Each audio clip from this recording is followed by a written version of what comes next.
Every year, during the month of October, the Catholic Church celebrates the Missions. During this month, we commemorate two events that have marked the history of mission: the discovery of the Americas, which opened up a new page in the history of evangelization, and the feast of St. Therese of the Child Jesus, the universal patroness of the missions, which is celebrated on the 1st of October.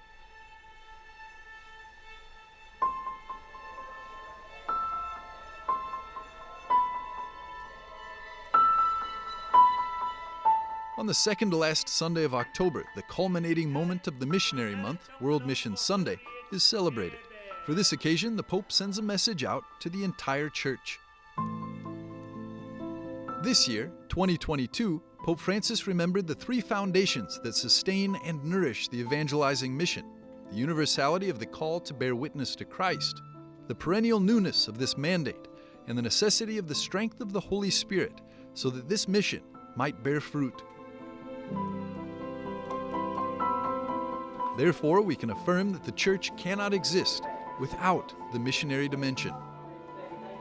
La Chiesa cammina innanzitutto sulla missionarietà.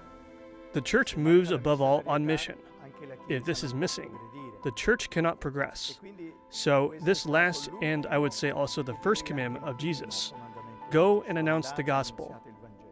This is unable to be suppressed, this commandment of Jesus, and we receive it as the element that permits us to look further, beyond.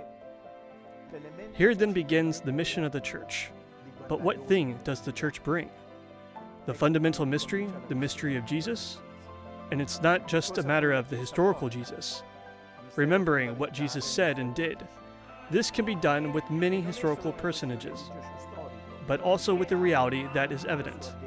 Jesus lives in the Church, in the dimension in which he is preached, is faithful, is announced, but also is celebrated. By celebration, we mean that what Jesus did and said at the Last Supper, that "do this in memory of me," is closely united to the mission of the Church. Si unisce strettamente alla missione della Chiesa. Today, the universality of the Christian faith is questioned, and on numerous occasions is associated with a history of violence and alienation. As a response to this disfigured vision of the relationship between faith and culture, Christ's last words, in which he sent his disciples out to evangelize all nations, resound. In this way, Christianity enters into history with a universal mission that goes beyond time and space. Le culture hanno una loro ricchezza. Cultures have their riches, and in this wealth is the fruit of a path, of an experience, sometimes difficult, terrible, because cultures aren't flat, simple. They sometimes have traumas, difficulties. Let's think about those that have within them sometimes a form of violence. Also, when we read the sacred scriptures, we hear some terrible things, no? We can explain them in 1,000 ways, but there's a process to it. Cultures, in and of themselves, aren't holy, perfect.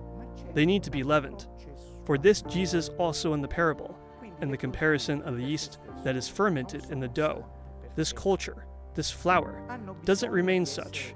It is transformed into a new reality that becomes the bread, qualitatively distinct even though it is composed of those experiences. So, the cultures, if they don't have this leaven of the gospel, are incomplete. We must understand that the mission of the Church, in this sense, this service, it has this dual reality of being mother, the Church that generates, but also teacher, because she educates. These two aspects are so co-penetrated that it would be impossible to separate them. Talmente compenetrati che sarebbe impossibile scinderli.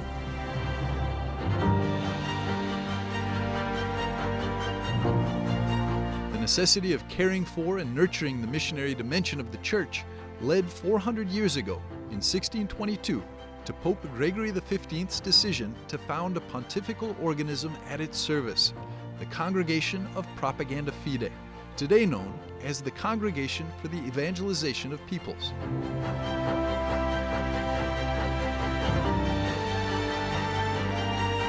Pontifical entity is to organize, promote, and direct mission activity in the entire world.